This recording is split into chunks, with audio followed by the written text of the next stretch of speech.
ሰላም የኦርቢት ሚዲያ ተከታታዮች፣ ዛሬ በሀገር ውስጥና በዓለም አቀፍ ዜና መጥተናል። ተከታተሉ። የሀገር ውስጥ ዜና።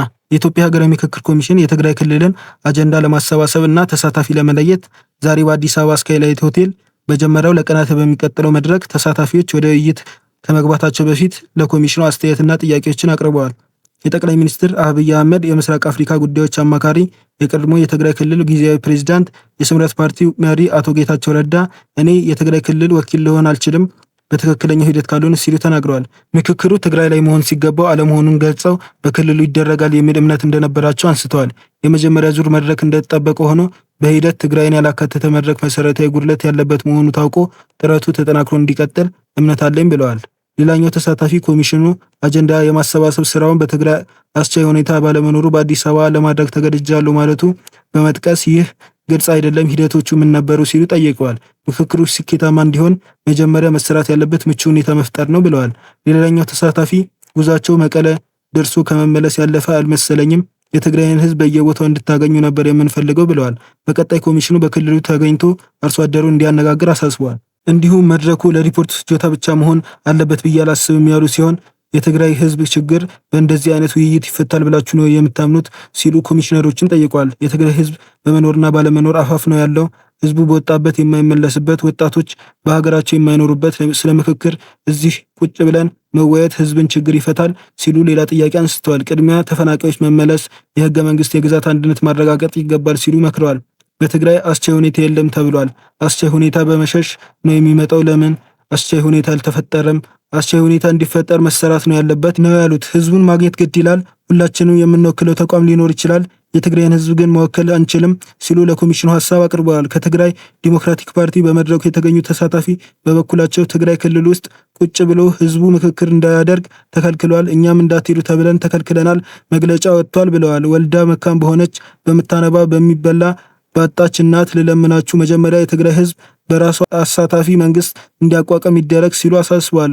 ኮሚሽኑም ለተነሱ ጥያቄዎች ምላሽ ያለውን ሰጥቷል። በመሸሽ አስቻይ ሁኔታ የሚመጣው በሚል ለቀረበው ጥያቄ የኮሚሽኑ ዋና ኮሚሽነር መስፍን አርአያ በሰጡት ምላሽ ሽሽት አይደለም፣ ሽሽት የሚሆነው አዲስ አበባ ሀገራችን አይደለም ብለን ስናስብ ነው። ከደቡብ ጫፍ ጀምሮ እስከ ሰሜን ዛላንበሳ፣ ከምዕራብ እስከ ምዕራብ ያሉ ህዝቦች አጀንዳ ሰብስበው የኢትዮጵያ ችግር ነቅሰው ሰጥተውናል። ባይገርማችሁ እዚያ ውስጥ የትግራይ ክልልን ችግር በአጀንዳ መልክ ከሌሎች ህዝቦች ቀርበዋል። የትግራይ የሚመስሉ አጀንዳዎች ከዲያስፖራዎች ከፌዴራል ተቋማት ቀርበዋል ብለዋል።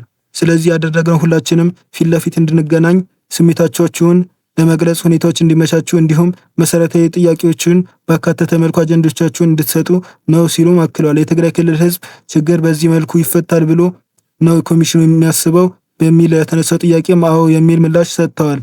የኮሚሽኑ ምክትል ኮሚሽነር ሂሩት ገብረስላሴ ውይይቱ መቀለ መደረግ ነበረበት ተብሎ ከተሳታፊዎች ለተነሳው ሀሳብ የእኛን ፍላጎት ይኸው ነበር፣ ነገር ግን በስራችን ምክንያት ሰዎችን የሚጎዱ ነገሮች ማድረግ ስለሌለብን በየቦታው ይህንን ስብሰባ ለማድረግ ሊያመቻቹልን የሚገባቸው አካላት ስላመቻቹልን መቅረት የለበትምና አዲስ አበባ ላይ ብናደርገው በሚል ነው ብለዋል። ጉዟችን መቀለ ደርሶ ከመመለስ ያለፈ አይመስለኝምና መድረኩ ለሪፖርት ብቻ እንዳይሆን በሚል ለተነሱት ሀሳቦች ምላሽ የሰጡት ኮሚሽነር ሙሉጌታ አጎ ከፍተኛ ግንኙነት አድርገናል፣ ለዛሬም መድረክ ልንበቃ የቻልነው በነዛ ንግግሮች ነው ሲሉ ተናግረዋል። ለሪፖርት ብቻ እንዳይሰሩ ለተባለው ነገር ለሪፖርት ብቻ የምንሰራ ከሆነ ህዝቡን ማሞኘት ስለሚሆን በከፍተኛ ጥንቃቄ ይሰራል የሚል ማብራሪያ ሰጥተዋል። የውጭ ዜና። የአሜሪካው ፕሬዝዳንት ዶናልድ ትራምፕ ትላንት ለህዝባቸው ስለ ወቅታዊ ሁኔታዎች ገለጻ አድርገዋል። ንግግራቸውንም ናሳን በማወደስ ከዛም የኢራን የጦር መርከቦችና አውሮፕላኖች እንዲሁም መሪዎቻቸውን አስወግደናል በሚል ጀምረዋል። ከዛም የአሜሪካን ወታደሮች እያደረጉ ላሉት ስራ አመሰግናለሁ ብለዋል። ሀገረ ኢራንን የወረሩበትን ምክንያት ሲናገሩ የኢራን መንግስት ለ47 ዓመታት ሞት ለአሜሪካና እስራኤል ሲሉ ነበር። በቅርቡም ብዙ የአሜሪካ ወታደሮች እንዲገደሉ ምክንያት ሆነዋል። ባለፈው ዓመትም ሐማስ እስራኤል ላይ ያደረሰው ጥቃት ከኢራን ጋር የተያያዘ ነው ብለዋል። በሀገራቸውም ቢሆን ሰላማዊ ሰልፍ የወጡ 30,000 ህዝቦችን ገለዋል። ይህም የኢራን መንግስት ኒውክሌር ቦምብ ከያዘ ማንኛውንም ንጹሐን የማይገልበት ምክንያት የለም ብለዋል። የኢራን ወታደራዊ ቃል አቀባይም ለትራምፕ ንግግር ምላሽ ሲሰጡ እኛ አሜሪካን እስክትጸጸት ድረስ እንዋጋለን ብለዋል።